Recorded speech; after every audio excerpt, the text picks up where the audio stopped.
udah punya solusinya kayak David gitu kan tadi, ya udah Pak di loop aja nggak masalah gitu kan, ya udah pakai aja gitu selama itu tidak mengganggu prosesnya. Cuman yang jadi masalah nanti kan kalau udah bekerja datanya terlalu besar, loop seperti itu pun akan makan waktu lama ya. Kita berharap kita punya sintaks cepat yang akan mengenerate data nggak dengan berlama-lama gitu. Kita nggak tahu sih sintaks yang digunakan oleh Python di random ini kayak apa gitu. Logiknya, algoritmanya kayak apa. Ya kalian tinggal bandingin aja nanti runtime-nya mana yang lebih cepat gitu. Ya, kalau mau tahu mana yang lebih cepat ya kalian sebenarnya bisa cari aja how to check on runtime gitu, of algorithm gitu in Python gitu. Kalian tinggal cari. Ini nggak masuk materi jadi saya nggak akan terapkan. Ya tinggal cari terus gimana sintaksnya. Ya kan terus tinggal kalian cobain mana yang lebih cepat, algoritma kalian atau algoritma yang dibikin sama developer Python-nya. Oh ada nih di PPT. Oh di PPT ada ya. Nggak perhatiin saya. Oke. Sampai sini berarti kita nggak ada masalah ya. Nah, yang berikutnya kita kembali lagi ke DF standar kita. Kita mau bongkar-bongkar lagi. Kita bisa ngapain sih di sini? Jadi hari ini fokus kita sebenarnya cuma bermain dengan filenya aja. Nah, kita kembali ke sini. Kita berpikir lagi apa yang bisa terjadi dengan data kita. Terus kita lihat. Kadang-kadang sebenarnya kita kan bisa melihat nih, ini kan ada angka-angka, terus ada koma, ada titik gitu kan, yang kayak gini-gini gitu kan. Ini ada yang aneh gitu. Kita mau langsung melakukan format ulang terhadap tipe datanya. Kadang-kadang ini dibutuhkan ya. Untuk apa? Untuk memperkenalkan pandas terhadap kolom apa aja sebenarnya yang kita punya. Kita bisa tambahin ini nih, di types, yang artinya data, tipe data. Ya, tipe data dari siapa? Nah, yang diterima oleh Python ini tipe datanya adalah dictionary. Jadi kita harus kasih tahu nih. Misalkan employee, satu permasalahan yang muncul kemarin adalah ini kan. Employee datanya kan ini ada yang titik, ada yang koma. Ini 71 dipaksa sama dia ke convert. Padahal kemarin kalau nggak salah 71.000 ya si Exxon Mobil ini. Coba kita lihat datasetnya.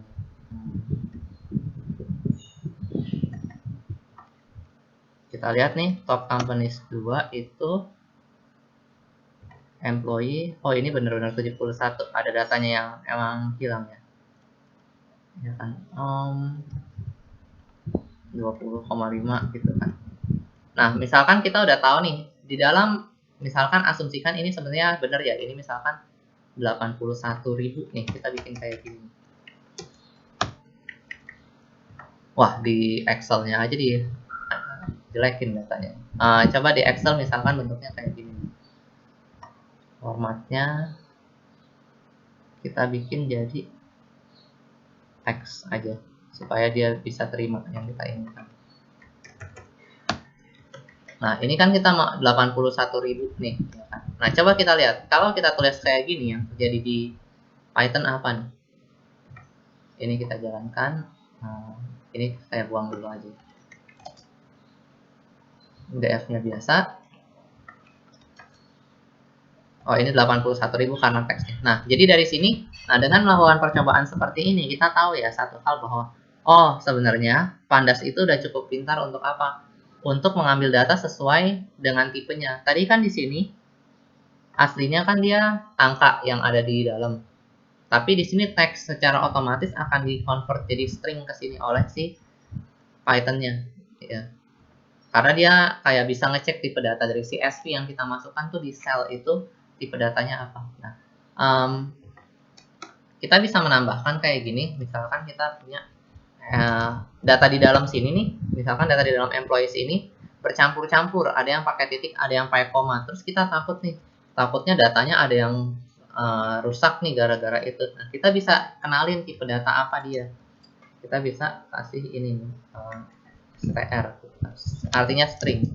Jadi secara otomatis kalau kita lakukan hal seperti ini, tipe data di sini adalah nanti bentuknya si employee ini secara otomatis tipe datanya akan string.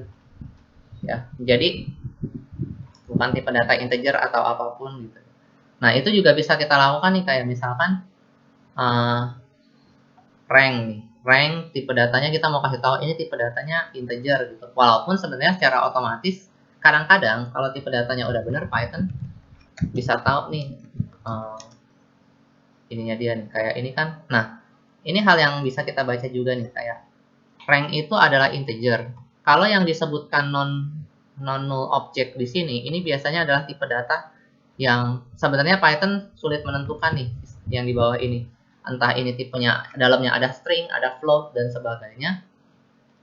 Itu akan ditulis seperti ini sama Python. Nah, kalau kita mau kasih tahu bahwa tipe datanya apa, tinggal dimasukin yang kayak tadi aja. Kalau string akan dituliskan non-null object juga sama Python. Kayak ini kan employee, kita udah bilang string tipenya, tapi di sini akan tetap ditulis sama Python itu sebagai non-null object. Yang ini. Nah, jadi kalau kita mau memaksa tipe datanya jadi sesuatu, gunakan ini aja nih. Misalkan kita coba nih, saya mau ganti ranknya jangan integer gitu, string aja biarin. Saya nggak mau banding-bandingin apa-apa kok. Terus kita lihat df. Nah, kalau kita lihat kembali, kan tampilan nggak akan ada masalah ya. Info kita lihat ya, rank ini juga tipenya berubah ya, jadi non-null object ya. Yaitu kita kenal di sini, ini sebenarnya string dia. Kalau mau diganti float gitu ya, coba-coba aja ganti ini jadi float. Jangan lupa lihat dulu error nggak. Oh, nggak error. df-nya, nah jadi kayak gini ya rank-nya. Terus kita lihat df infonya. Oh ya, tipe datanya di sini dia kasih tahu jadi float 64. Ya. Jadi kita bisa memaksa aja tipe datanya jadi sesuai sama yang kita inginkan. Kita udah cukup punya beberapa hal nih yang bisa kita lakukan. Nah, ini kita lanjutkan lagi kira-kira. Ya, jadi pada eksekusinya nanti semua yang kita pelajari di sini untuk apa gitu, yang kayak kita mau mengambil data kayak gini, kayak gitu, terus memotong data.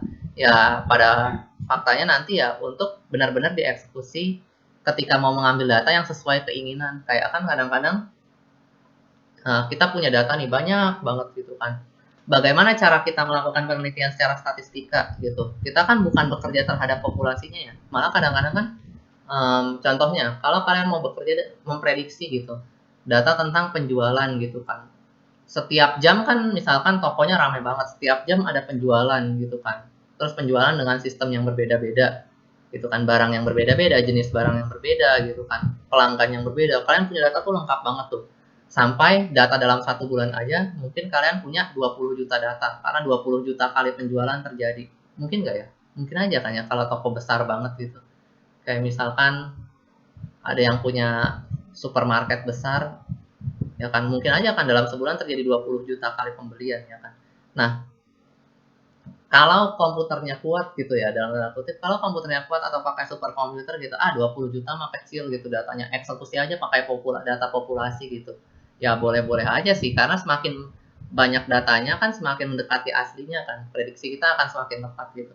Tapi misalkan kalian punya data penjualan 1 bulan 20 juta gitu, terus kalian mau melakukan prediksi bagaimana nih dengan penjualan barang kita setelah 1 tahun ke depan, 5 tahun ke depan gitu. Kalian punya data 10 tahun mundur nih. Kan banyak banget kan udah jumlah datanya. Jadi kan kalian akan memotong data sesuai keinginan kalian aja kan. Dan tentu aja di statistik ya, ini bukan pembahasan yang akan saya bahas ya. Tapi di statistik kan udah mempelajari bahwa cara pengambilan data kan ada banyak kan. Kalian bisa mengambil data acak, benar-benar acak. Bisa di clustering datanya dulu, baru diambil dari masing-masing cluster ya kan. Nah, jadi kita ingin menerapkan semuanya itu ke dalam sini gitu. Kita ingin di sini kalian belajar sintaksnya, nanti pas beneran dieksekusi kalian kombinasikan ilmu statistika kalian sama gimana sih pengambilan data yang kalian mau lakukan di Pandas ini. Ya, jadi yang kita pelajari hari ini salah satunya adalah untuk mendukung hal-hal yang kayak gitu, pengambilan data yang acak, pengambilan data yang sesuai keinginan, nggak semuanya kita ambil dari data populasinya. Nah, kita lihat, kita tambahkan satu sintaks lagi, ada sintaks yang namanya header. Coba kita kasih headernya 0, lalu kita jalankan. Yang terjadi apa di sini? Kita lihat ya, kalau kita punya header non, perbedaan datanya kira-kira adalah, oh ini 0, 1, 2, 3, 4, 5, 6, 7, loh. Oh ini nama kolomnya jadi nggak ada, jadi diindeksin sama si ininya, si pandasnya gitu. Terus gunanya apa nih kalau headernya kayak gini doang gitu kan. Terus oh saya mau coba ganti-ganti gitu. Headernya saya bikin false gitu. Wah error, nggak bisa nih gitu. Kayak nggak bisa, 0 gitu kan. Oh iya, sekali mungkin saya harus ngasih tugas yang gitu ya. Saya kasih satu sintaks baru terus suruh kalian eksplorasi yang terjadi apa. Loh, ini sama persis, nggak ada apa-apanya. Ya kan? Nah, misalkan bingung gitu kan. Sebenarnya header itu gunanya buat apa ya? Udah cari aja pandas header. Oh, ada nih di sini. Python documentation. Nah, di sini malahan lebih lengkap ya. Saya akan bahas beberapa parameter yang penting, tapi di sini kalau kalian lihat ada banyak banget parameter yang bisa kalian masukin ya. Ada separator, delimiter, terus header, names, dan terusnya ada true values, false values. Ya kan? Coba kita cari yang tadi, header. Oh, itu udah di bawah. Nah, header gunanya untuk ini nih. Ya kan? Menggunakan barisan mana untuk ini? Oh, kita coba-coba. Kalau gitu saya bisa lakukan hal kayak gini. Header 5. Kalian lihat apa yang terjadi kalau kalian pilih header 5? Nah, ini sangat mirip banget sama skipnya ya. Lihat, yang terjadi adalah barisan kelima yang naik jadi headernya. Terus kalian bisa lihat, terus tipe data yang lain, sisa datanya kemana? Oh, hilang. 1-4 hilang, barisan kelima masuk jadi header. Nah, apa kegunaan yang sintaks yang seperti ini? Kita bisa berpikir bahwa kalau kalian punya Excel, kadang-kadang bentuknya tuh nggak sebagus ini. Kalian kan bisa aja ada orang-orang yang memasukkan data di dalam Excel, atau ya entah karena dari programmernya susah ngeluarin kalau nggak kayak gitu atau gimana. Jadi semua data yang kalian punya digabungin. Artinya apa? Digabungin ke dalam satu ini Excel. Misalkan abis ini nih 50 nih, barisan berikutnya tulisannya ini adalah beda lagi isinya. Misalkan ini tanggal lahir, ini udah negara-negara, terus isinya yang ini misalkan ini adalah nomor ID, terus di sini adalah tanggal berdiri gitu kan, tanggal berdiri perusahaan gitu. Ini ternyata adalah list perusahaan lagi, tapi datanya beda, tapi bukan di samping, tapi di bawah gitu ya. Terus di sini adalah nama pendiri gitu, dan seterusnya. Nah, kan kalian tahu nih, ini ada di barisan ke-52. Nah, berarti yang kalian jadiin header adalah yang ke-52. Untuk apa? Untuk ngambil data yang ada di dalam sini aja. Ya, jadi gunanya salah satunya apa? Kalau di dalam data asli kita punya beberapa data sekaligus yang ditulis turun terus ke dalam barisan. Kalian bisa gunakan ini nih, header. Jadi dia akan langsung memotong bagian mana yang jadi headernya dia.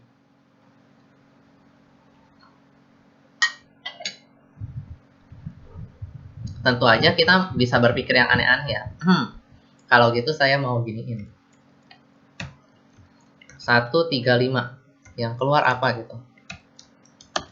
Oh, jalan nggak? Oh, nggak. Jalan, nggak ada error. Nah, kalau dilihat, kita ngambil barisan ya. Jadi, dengan ini nih kalian jadi kayak bisa menampilkan suatu barisan terus yang judulnya rapi gitu. Ya kan? Kayak misalkan di sini ada tulisannya di atas data gitu. Di sini misalkan ada tulisan data pendiri gitu, pendiri perusahaan gitu kan. Nah, terus di bawah, terus di sini baru nama gitu.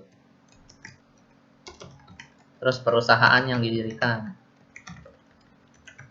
dan seterusnya ke kanan gitu kan, banyak lah ya kan. Nah, kalian bisa ambil semua ini untuk masuk ke dalam pandas kalian menggunakan itu barisan berapa aja yang mau kita potong. Nah, pertanyaannya, lalu kalau saya milih kolom seperti ini, itu kayak gimana? Tentu aja untuk nyoba-nyoba kita pilih yang sederhana dulu ya. Kalau kita bilang headernya adalah 5, maka data kita kayak gini.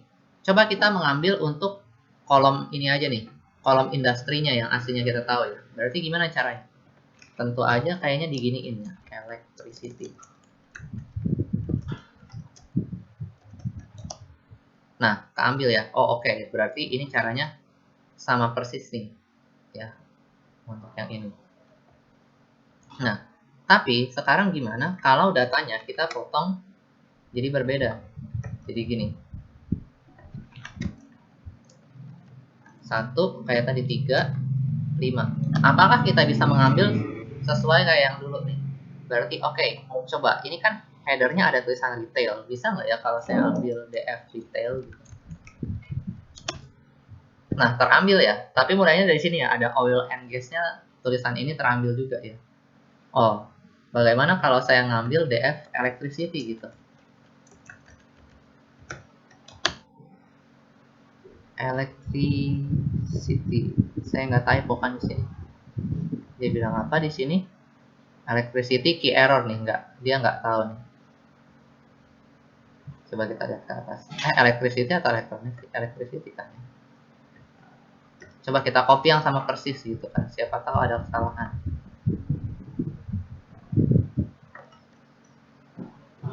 Sama, nggak ini ya.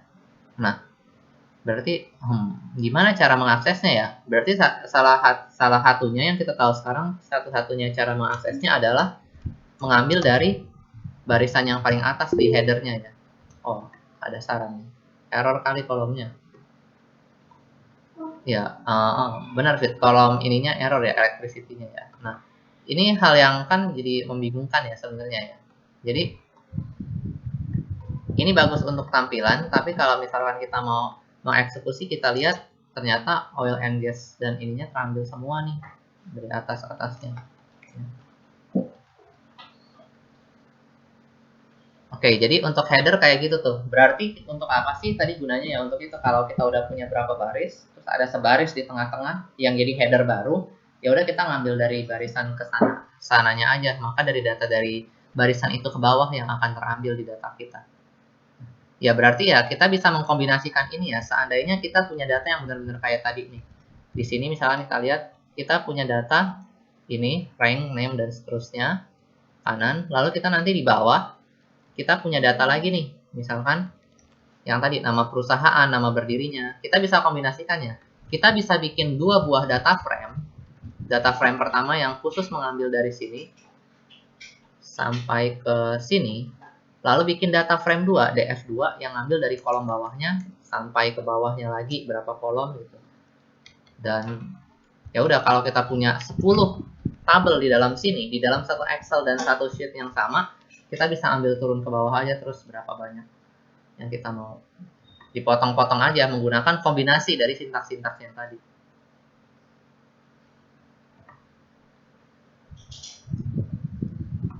Oke, sampai sini ada pertanyaan?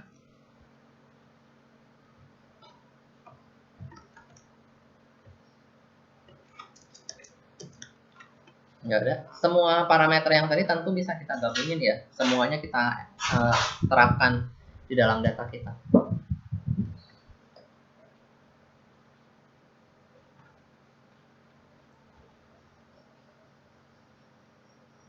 Nggak ada pertanyaan.